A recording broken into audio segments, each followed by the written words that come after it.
For my book talks, I decided to focus on the fractured fairy tale genre. For my two younger stories, I did Super Red Riding Hood by Claudia de Villa, and then The Wolf Who Cried Boy by Bob Hartman. But today I'm going to talk about the book I chose to do for my older readers, and that is The Sleeper and the Spindle by Neil Gaiman, illustrated by Chris Riddle. So if I was presenting this as a book talk to students or something like that, I would get them to guess first off what they thought the book was based off just the title. So The Sleeper and the Spindle would make most students think of Sleeping Beauty. Then what I would do is I would read the inside cover, which goes as the following. It was the closest kingdom to the queen's as the crows fly, but not even the crows flew it. You may think you know this story. There's a young queen about to be married. There are some good, brave, hardy dwarfs, a castle shrouded in thorns, and a princess cursed by a witch, so rumor has it, to sleep forever. But no one is waiting for a noble prince to appear on his trusty steed here. This fairy tale is spun with a thread of dark magic, which twists and turns and glints and shines. A queen might just prove herself a hero if a princess needs rescuing. Then I would get my students to guess again what the book was, and there's a few clues in here that might give away a different story, such as the dwarfs, which would hopefully make students think that maybe it has to do with Snow White as well, which it does, not to give away any spoilers. Next, I would read a short excerpt from the book, which is this page right here that I've marked. So I'm going to read that. The drawbridge across the moat was down, and they crossed it, although everything seemed to be pushing them away. They could not enter the castle, however. Thick thorns filled the gateway, and fresh growth was covered with roses. The queen saw the remains of men in thorns, skeletons in armor, and skeletons unarmored. Some of the skeletons were high on the sides of the castle, and the queen wondered if they had climbed up, seeking an entry, and died there, or if they died on the ground and being carried upwards as the roses grew.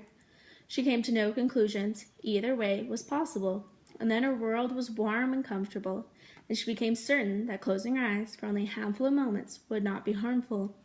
Who would mind? "Help me," croaked the queen. The dwarf with the brown beard pulled a thorn from the rosebush nearest to him, and jabbed it in hard to the queen's thumb, and pulled it out again. A drop of red blood dripped on the flagstones of the gateway. "Ow," said the queen, and then, "Thank you." So this book combines the stories of Sleeping Beauty and Snow White and twists them together. And there's also a really fun twist about a character who you would think was evil was actually good, and one that's good might actually turn out to be evil. And one of the things I really enjoy about it is there's no prince. So it's kind of a good modern twist on a fairy tale where not every princess needs to be rescued by a prince. Maybe another princess can rescue another princess. This book is meant for older students. There are some big words, and it is kind of written as a chapter book, but a great thing about it is there's these really awesome illustrations done in black and white with gold leaf. So it's super engaging. One thing I really like about this is it might be good for students who should be at a higher reading level but aren't quite there. So there's the pictures to help them along.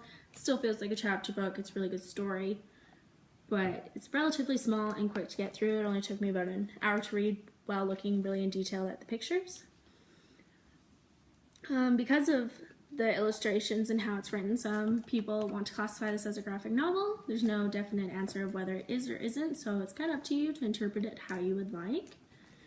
There is a few things in it that definitely make it more for older students. In the initial chapter, they talk about drinking and being at a pub, though nothing really over the top is said that would make it inappropriate.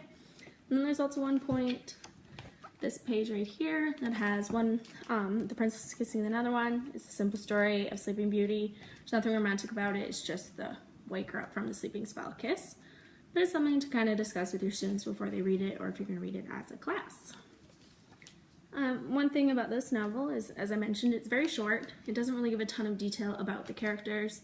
You kind of have to know the backstories of both Snow White and Sleeping Beauty to kind of get the pre-context information. It doesn't really build on the characters too well, but you still get like a really good sense of the story. So that's actually one activity I would think would be super fun to do with this book, is to write the pre-story or maybe the post-story, because it ends in a really fun way that could definitely continue on to other stories. And a bit about the author. So the author is Neil Gaiman. You might know one of his very popular works, which is Coraline.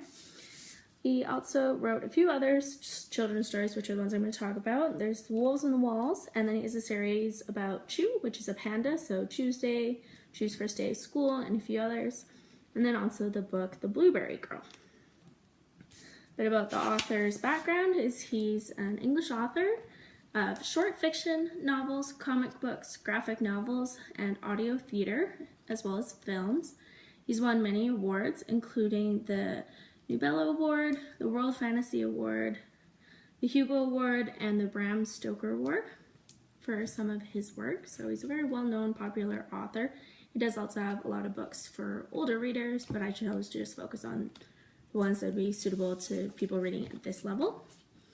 So the activity I planned to go along with my book talks was more focused on the two younger stories I chose to discuss as well, but I also kind of came up with some alternatives for this. So the activity would be having the students write their own kind of twisted fairy tale, which is a super fun thing for them to do. So I had it where you would create popsicle sticks and put like different fairy tales, the changes that can happen, twists, and then they have to pull popsicle sticks and write their own story. For the older students, I'd focus on having them twist two fairy tales together, which is a little bit complex. It's super fun and goes along really well with this. For older students, you could also have them write it in different ways, so they could follow this and write like a graphic novel. They could write a short story, a poem, a script for a play.